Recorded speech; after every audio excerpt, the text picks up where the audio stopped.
For the last couple of years I've been doing these capstone design projects. So that's a 2-semester course that every senior in electrical engineering has to take in order to graduate. The Intelligent White Cane is one of those projects that came to us from the outside, but we thought that was a great task to try and undertake. The idea was take the white cane and kind of leave it alone, because most sight-impaired people have trained on how to use that. So this project was interesting in that we collaborated with mechanical engineering students also, and they worked on the 3D design and modeling of both an improved handle and an improved tip for the cane.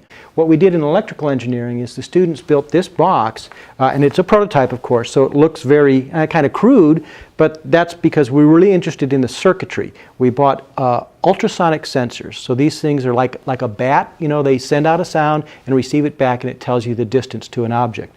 And there's 5 of them on the box, so you can get left shoulder, right shoulder, overhead, down at the floor, and then another one to just follow somebody. The other key part of it is bone conducting headphones. So those look like regular headphones, but they fit in front of your ear. We're trying to miniaturize everything and then come up with a form that's sort of more integrated into the cane, and then of course continuing to perfect the circuitry and the operation.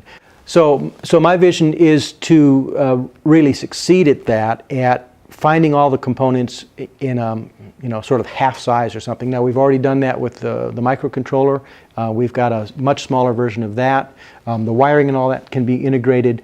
The sensors are the current problem. They're pretty large. They're about a ½ inch in diameter, and they don't make them much smaller. I think there's some physical limitations on getting them to work well to make them any smaller. But we're in contact with the manufacturer of those, and we have some hopes that we can improve that. But that's the direction we're headed. We're hoping that we can get a prototype that's to the point where you want to show it off and demonstrate it, and then if it looks like it's worth pursuing, move it into production.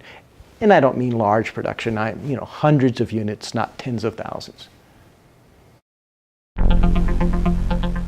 Eye on Research is a production of New Mexico State University.